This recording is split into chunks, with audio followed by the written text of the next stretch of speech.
Friends, अब वो घड़ी आ गई है जब हम लोग टफवुड doors and accessories private limited के उन शख्सियत से मिलेंगे जिन्होंने इस बीज को बोया है। उनके साक्षात्कार के बिना यह ब्रांड अधूरा है। उनके ही छत्र छाया में यह ऑर्गेनाइजेशन फल फूल रहा है।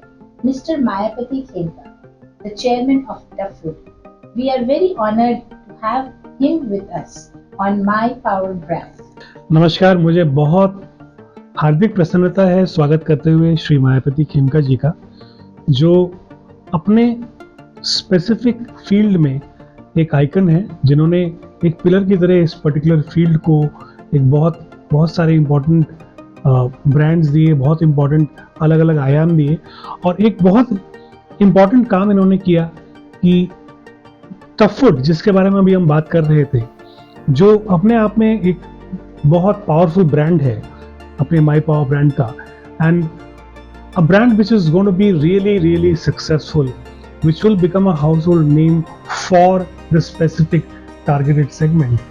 इसका जो बीज है ये इन्होंने ही बोया था। तो पहला ये बोलना चाहूँगा कि आपको खुद कैसा लगता है जब आप देखते हैं टफवुड के आज के दौर में उसकी जो सक्सेस है, टफवुड के जो आज के दौर में चारों तरफ उसका नाम है और जिस तरह से कंपनी ग्रो कर रही है, तो आपको कैसा महसूस होता है उसके बारे में देख करके? First of all I thank you for calling me here. जब मैं शुरू से देखता हूँ टफवुड को, हम लोगों ने जब शुरू स्टार्ट किया था, इट वाज सिंपली ये टिम्बर ट्रेडिंग बिजनेस, सिर्फ टिम्बर का ट्रेडिंग बिजनेस था।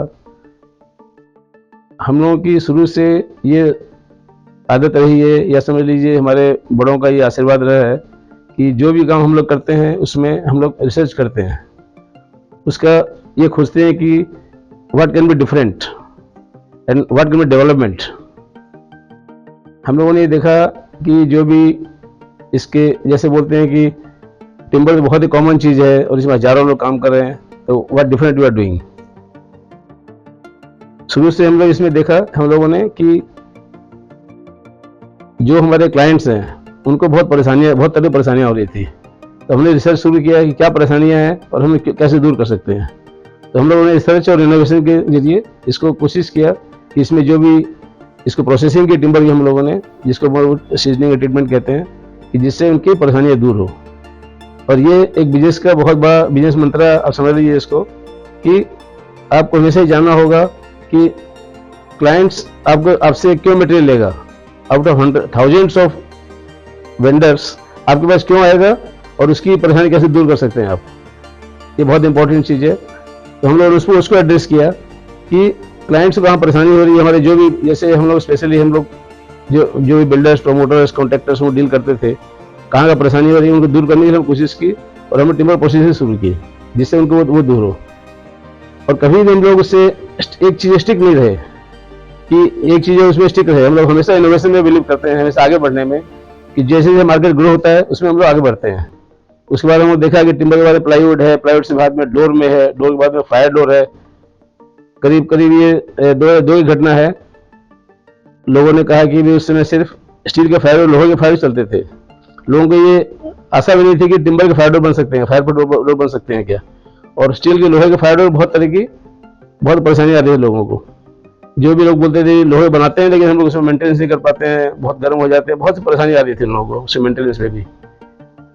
तो हमारे पास में एक सज्जन आए, टेक्निकल थे मिस्टर श्यामल सेन, तो उनके थ्रू हम लोगों ने देखा कि ये हम लोग वुडन फायर डोर बना सकते हैं। तो वहाँ से हम लोग जर्नी शुरू हुई फायर डोर की। उसके बाद हम लोगों ने डे बाय डे इम्प्रूव करते करते उसको अभी इस पोजीशन में आ गए। हम लोग इंडिया वाइड, पूरे ऑल ओवर इंडिया वाइड हमारे टॉप 10 में हम लोग हैं, जो हम लोग ये वुडन फायर डोर बना रहे हैं, और इंडिया की बिगेस्ट कंपनीज को, बिगेस्ट बिल्डर्स को हम लोग सप्लाई कर रहे हैं। और दिन पर दिन मुझे लगता है कि अभी मेरे सक्षम लड़कियां सक्षम हाथों में हैं और वो काफ़ी ग्रो करेगा, काफ़ी आगे तक, मैंने काफ़ी दूर तक जाएंगे हम लोग। चलिए, बहुत अच्छी बात है। और जिस बीज को इंसान खुद बोता है और उसके बाद जब वो पेड़ निकलता है और उसमें से फल आते हैं, तो उसको देख के डेफिनेटली बहुत ज़्यादा एक अलग अनुभूति होती है। और जैसा कि अभी इंट्रोडक्शन आपका हुआ था, तो उन्होंने बताया कि आपकी छत्रछाया में पूरा ये जो टफवुड है वो फल फूल रहा है। तो आप अपनी तरफ से, और अभी जब इन्होंने जो बातें बताई अभी श्री मायापति खेमका जी ने, he has basically talked about a very very important aspect of business, which is the why. If the why is clear when he's talking about a product, I think you have nailed it. I think you have basically got the idea of how you can market your product. If that is something which we teach all the startups, even in the accelerator, if you are able to solve a very essential problem, a very important problem of people effectively at a low cost, I think you have the potential of being a very very successful startup which can become a unicorn also. So I have one question to ask Shri Mayapati Khemka. Now that you see that tree which you planted a long time back growing, spreading its wings, giving shadow, आपके तरफ से, आपके आने वाले generation को, और आपकी तरफ से जो आपके आने वाले जो अपकमिंग ये जो ब्रांड है आपका, इतना बड़ा एक ब्रांड है, एक बहुत इंपॉर्टेंट ब्रांड बनने वाला है। और आगे एक चीज मैं डिस्टर्ब में चाहूंगा आपको मैं, कि हमेशा लो कॉस्ट चीजों पर ध्यान देते हैं लोग। कुछ ऐसी चीज होती है लोग क्वालिटी ध्यान देते हैं। ऐसे काफी लोग होते हैं जो क्वालिटी ध्यान देते हैं, और क्वालिटी मेंटेन करने से ही वो ब्रांड इंप्रूव होता है। आज हम लोगों का टिम्बर से लेकर के timber, plywood, door, acoustic door, जो हम लोग आगे बढ़ रहे हैं, मोस्ट इंपोर्टेंट है क्वालिटी मेंटेनेंस। तो सिर्फ लो कॉस्ट तो क्या होता है कि आपको कस्टमर आइडेंटिफाई करने पड़ते हैं। हर कस्टमर सेगमेंट अलग अलग होता है। कुछ कस्टमर होते हैं सिर्फ लो कॉस्ट ही, उनके लिए कॉस्ट से बड़ा फैक्टर होता है, लेकिन ज्यादातर ऐसे लोग होते हैं जिनके लिए क्वालिटी बहुत मायने रखती है। राइट।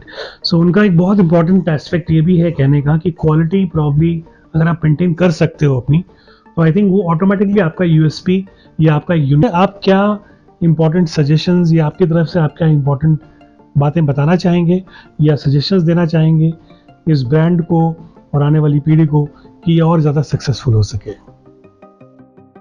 देखिए, मेरा सबसे बड़ा सजेशन ये है कि किसी भी ऑर्गेनाइजेशन ग्रो करने के लिए, ऑर्गेनाइजेशन अपने आप में एक टीम है।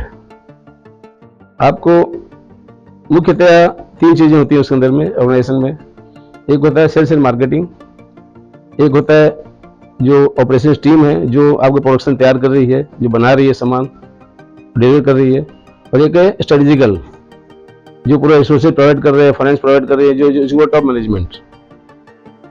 करेक्ट, सही बोल रहे हैं। तो इनको आपको पूरा इंडिपेंडेंट हैंडल करना होगा। आपको पूरा उनको इंडिपेंडेंस देना होगा, उनको ग्रोथ के लिए उनको इंकरेज करना होगा। उनके मन में जो भी आपके जो मैनेजर्स हैं, उनके ये मन में होना चाहिए कि मेरा अपना ऑर्गेनाइजेशन है। जब कुछ लॉस हो तो दर्द होना चाहिए, और कुछ उसमें इंप्रूवमेंट में खुशी होनी चाहिए उनको खुद को पर्सनली। तब जाकर जिस दिन आपके जो मैनेजर्स हैं उनको अपना लगेगा, अपनापन आ जाएगा, उस दिन समझिए आपका ऑर्गेनाइजेशन खूब उन्नति करेगा, और उसको नोबडी विल स्टॉप इट।